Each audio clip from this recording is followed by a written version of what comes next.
আসসালামু আলাইকুম। বরাবরের মতো তোমাদেরকে আজকে আমি নতুন আরেকটি টেকনিক শেখাবো। তো আজকের টেকনিকটা হচ্ছে আমরা 3 অঙ্ক বিশিষ্ট সংখ্যাকে কিভাবে খুব সহজে ক্যালকুলেটর ছাড়া বর্গ করতে পারি। তো আমরা গত টেকনিক যেটা শিখেছিলাম সেটা কিন্তু তোমার হচ্ছে 2 অঙ্ক বিশিষ্ট সংখ্যার বর্গ। আজকে আমরা শিখবো হচ্ছে 3 অঙ্ক বিশিষ্ট সংখ্যার বর্গ নির্ণয় করা। তো দেখো আমরা 3 অঙ্ক বিশিষ্ট একটা সংখ্যা নেই, ধরলাম আমরা 312। এই 312কে আমরা স্কোয়ার করতে চাই, ঠিক আছে? তাহলে দেখো এটাকে আমরা কত সহজে মানে হচ্ছে বর্গটা করতে পারি। এজন্য আমরা যেটা করব, আমাদের যে 3 অঙ্ক বিশিষ্ট যে সংখ্যাটা থাকবে, আমাদের ডান পাশ থেকে প্রথম 2 অঙ্ক নিয়ে আমরা একটা সংখ্যাকে আলাদা করব, আর বাম পাশে যে অঙ্কটা থাকবে সেটাকে আলাদা করব। এরপর যেটা করতে হবে, এই যে ডান পাশে যে সংখ্যাটা পাইলাম আমরা 12, সেটার উপর স্কোয়ার করব। তাহলে 12-র উপরে আমরা কি করব? স্কোয়ার করব। তাহলে 12-র উপর স্কোয়ার করলে কত হবে? 144 হবে। এখন এখানে নামানোর ক্ষেত্রে তোমার মনে রাখতে হবে দুই ঘর করে নামাইতে হয়। তো আমরা এখানে পাইছি 144, যেখানে 3 ঘর, কিন্তু আমরা নামাতে পারবো কয় ঘর? 2 ঘর। তাহলে এখানে আছে কত? 44। তাহলে এখানে তুমি বসাবা 44, তাহলে আমাদের হাতে কত থাকবে? 1। এটা থাকুক এখানে। এরপর তুমি যেটা কি করবা, যে এই সংখ্যার সাথে এটাকে গুণ করবা। এটা 12 আর এটা 3। তাহলে এই 12-র সাথে তুমি 3 গুণ করো, 4 সাথে তুমি 2 গুণ করবা। মানে এখানে যেটা থাকবো সেটার সাথে এটা গুণ করবা, তার সাথে 2 গুণ করবা। তাহলে কত হবে বলো তো? যে তোমার আছে 3 12 হচ্ছে কত? 36। 36 সাথে তুমি 2 গুণ করলে হবে 72। এখানে আসবে 72। আর আমাদের হাতে ছিল 1, তাহলে এখানে 1 যোগ করলে হবে কিন্তু 73। তাহলে এই 73টা এখানে বসে যাবে। আর আমাদের এখানে 3 ছিল, এরপরে তুমি 3-এর উপর স্কোয়ার করে দেবা। তো 3-এর উপর স্কোয়ার করলে হবে 9। অর্থাৎ আমাদের সংখ্যাটা হবে এটা, যে 9 7 3 4 4। অর্থাৎ আমাদের সংখ্যাটা হচ্ছে কত? 97,344। 97,344 হবে 312-র উপরে স্কোয়ার করলে। বুঝতে পারছো? আচ্ছা, তাহলে আমরা আরেকটা প্রবলেম দেখি। এরকম আমরা আরেকটা দেখি, তাহলে তোমাদের আরও ইজি লাগবে।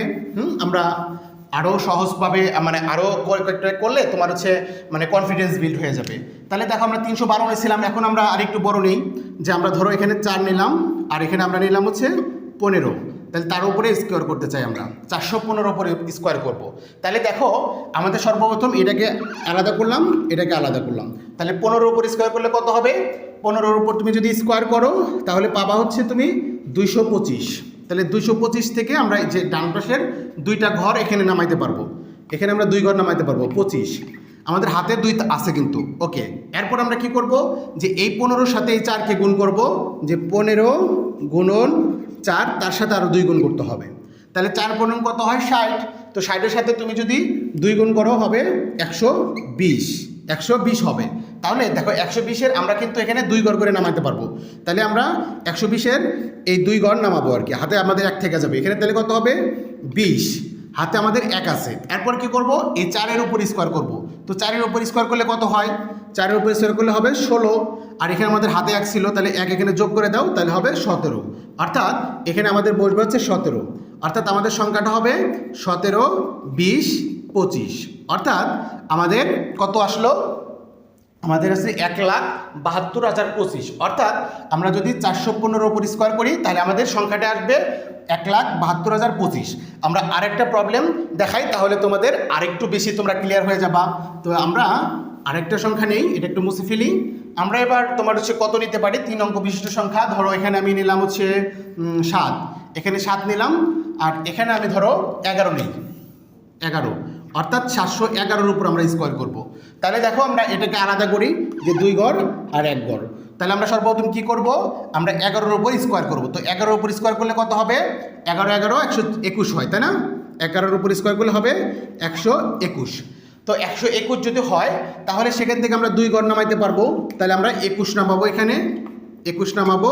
হাতে আমাদের কত থাকবে? 1 থাকবে। এরপর কি করতে হবে? এই 11-র সাথে 7 গুণ করতে হবে। তো 11 ইন্টু যদি 7 গুণ করো তাহলে হবে তোমার 77। তার সাথে আমাদের 2 গুণ করতে হয়, তাই না? তো 77-কে তুমি 2 গুণ করলে কত হবে? এখানে তুমি যদি একটু গুণটা করো, যে 7 দুগুণে 14, হাতে থাকে 1, 7 দুগুণে 14, আর একে তোমার হচ্ছে 15, অর্থাৎ 154। 154, তাহলে 154 এখানে আমাদের থাকবে। 154, হাতে আমাদের 1 ছিল, তাই না? তাহলে 155 হবে। এই 54-র সাথে 1 যোগ করলে 155 হবে। তো 155-র আমরা নামাইতে পারবো 2 ঘর। এখানে নামবে কয় ঘর? 2 ঘর। তাহলে 55 এখানে নামবে, হাতে আমাদের কত থাকবে? 1 থাকবে। এরপরে আমরা কি করব? 7-এর উপর স্কোয়ার করব। তো 7-এর উপর স্কোয়ার করলে হয় তোমার কত? 49, তাই না? 49। আমাদের হাতে 1 ছিল, এটা যোগ করে দাও, তাহলে 50 হবে, অর্থাৎ এখানে আমাদের 50 নামবে। অর্থাৎ আমাদের 711-এর উপর স্কোয়ার করলে আমাদের আসবে হচ্ছে এই 50, 55, 21, ঠিক আছে। অর্থাৎ আমাদের সংখ্যাটা হবে কত? 5,05,521। অর্থাৎ 711-এর উপর স্কোয়ার করলে আমাদের সংখ্যাটি আসবে কত? 5,05,521। তো আশা করি তোমরা খুব সহজেই তোমার এই টেকনিকটা বুঝতে পারছো, তাই না? তো এই টেকনিকটা আমরা বিভিন্ন কাজেই তোমার হচ্ছে অ্যাপ্লাই করতে পারবো, যেখানে ক্যালকুলেটর ইউজ করতে দেয় না সেখানে কিন্তু আমরা খুব সহজে এই মেথড করে মানে অল্প সময়ের মধ্যে তোমার বের করে ফেলতে পারবো, তাই না? তো টেকনিকটা তোমাদের কেমন লাগলো একটু কমেন্টে জানাও এবং তোমাদের বন্ধুদের সাথে এই টেকনিকটা একটু শেয়ার করে দাও, হ্যাঁ।